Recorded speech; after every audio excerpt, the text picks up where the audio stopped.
अब 8 मिनट का टाइम बचा हुआ, और इस 8 मिनट के टाइम में 2 डेरिवेशन कर लेते हैं, छोटी छोटी सी 2 डेरिवेशन है, बिल्कुल आसान एकदम, घिसी पिटी सी, जो आपने 9th क्लास या 10th क्लास में पहले ही कर रखी है।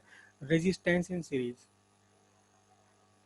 रेजिस्टेंस इन सीरीज, ये पहले भी आप पढ़ चुके कैपेसिटर में कि हम सीरीज या पैरेलल कॉम्बिनेशन क्यों यूज करते हैं, कि हमारे पास है ही नहीं इसके अलावा कोई तरीका।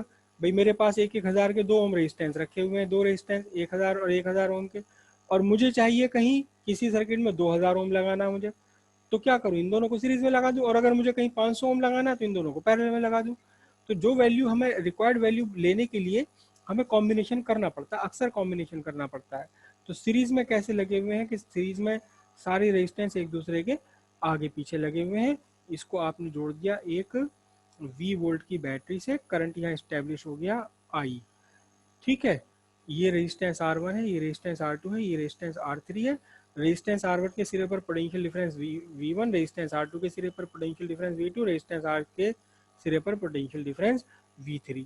तो सिंपल सी बात है, V1 कितना होगा IR1, V2 कितना होगा IR2, V3 कितना होगा IR3, और total voltage V equals to V1 plus V2 plus V3, और V इजिकल्स टू हो गया I कॉमन लेकर R1 plus R2 plus R3। लेकिन मैं गया बाजार, मैंने कहा भाई दुकानदार से कि मुझे एक ऐसा रेजिस्टेंस दे दो जिसके मैं अगर वोल्टेज V लगाऊं तो वो करंट I उसमें स्टैब्लिश हो जाए। उसने कहा ठीक है बेटा, ये वाला रेजिस्टेंस ले जाए, इसका नाम है RS, इसकी वैल्यू है RS। तो RS के लिए जब मैं ये फॉर्मूला लगाऊंगा तो V इजिकल्स टू क्या होगा IRS। अब यहाँ देखो ध्यान से, वही वोल्टेज वही करंट, वही वोल्टेज वही करंट, दोनों को आप कंपेयर कर लो। इन्हें कंपेयर करने पर आपका क्या निकल कर आया, RS equals to R1 plus R2 plus R3। उल्टा हिसाब, ये कैपेसिटर ये दोनों उल्टे होते हैं। वहाँ सीरीज में निकल कर आया था 1/C1 plus 1/C2 plus 1/C3। Series combination में सारे के सारे रेजिस्टेंस जुड़ जाते हैं। पहचान इसकी वही है कि एक दूसरे के आगे पीछे लगे हुए होंगे, एक दूसरे के आगे पीछे लगे हुए होंगे। एक ही रास्ता है करंट के लिए, केवल एक ही रास्ता है यहाँ अवेलेबल, कोई दूसरा रास्ता है ही नहीं। तो फिर ये सीरीज में है। अगर बीच में कहीं एक और रास्ता मिल गया करंट को चलने के लिए तो फिर सीरीज कॉम्बिनेशन बिगड़ जाएगा, फिर नहीं है सीरीज में। डिस्कस करेंगे कल इसके आगे के वो। और देखो कल संडे है, संडे है, संडे में आपकी क्लास होती नहीं है, लेकिन कोई बात नहीं, कल मैं कोशिश करूंगा कम से कम 2 क्लास आपकी ले ही लूँ। वही पहली क्लास 7:55 पर 40 मिनट की, और अगली क्लास 7:40 पर।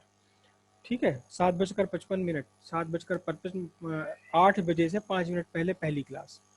अब आते हैं पैरेलल कॉम्बिनेशन। पैरेलल कॉम्बिनेशन में क्या है, सारे के सारे रेजिस्टेंस जितने भी हैं वो सब कॉमन पॉइंट्स के बीच में लगे होते हैं, कॉमन पॉइंट्स के बीच में लगे हुए हैं। यहाँ ये पॉइंट ए, ये पॉइंट आपका बी, और इन कॉमन पॉइंट्स के बीच में आपने लगा दी क्या, बैटरी। बैटरी आपने लगा दी, वी वोल्टेज है, वी वोल्टेज है। अब करंट चली यहाँ से कितनी आई, करंट चली आई, लेकिन करंट को चलने के लिए अब तीन तीन रास्ते थे। R1 के थ्रू भी चल सकती है, वो जा सकती है बी तक, R2 के थ्रू भी जा सकती है, और R3 के थ्रू भी चल सकती है। तो क्या हुआ, करंट ने कहा कि मैं तो तीनों रास्तों से जाऊंगी, जब तीन तीन रास्ते अवेलेबल है तो क्या करूं, मैं एक ही रास्ते से क्यों जाऊं, जब तीन रास्ते हैं तो मैं थोड़ी सी करंट यहाँ जाऊंगी, थोड़ी सी करंट यहाँ, और थोड़ी सी करंट इसमें। और फिर क्या हुआ कि ये तीनों करंट यहाँ आ गए, फिर वापस तीन दोस्त चले थे यहाँ से एक ही रास्ते, फिर यहाँ गली खत्म हो गई तीनों की, फिर यहाँ के सड़क पे आके तीनों मिल गए, I1 I2 I3, तीनों ने मिलकर के फिर से क्या बना लिया, I बना लिया। तो यहाँ I1 कितना है देखो, I1 है V/R1। अब V क्यों है, ध्यान से देखना जरा, ये जो R1 है कहाँ लगा हुआ है देखो, पॉजिटिव प्लेट, और इसका सिरा दूसरा सिरा कहाँ, सीधे निगेटिव प्लेट, वोल्टेज V से जा रहा है। और I2 कितनी होगी, R2 को देखें तो ये भी सीधे सीधे कहाँ से जुड़ा हुआ है, ये सीधे सीधे वोल्टेज V से जुड़ा हुआ, वोल्टेज सबके लिए सेम है यहाँ V/R2। और I3 कितना हो जाएगा, I3 आपका हो जाएगा, I3 भी वही वोल्टेज V मिल रहा है इसको, और करंट इसमें V/R3।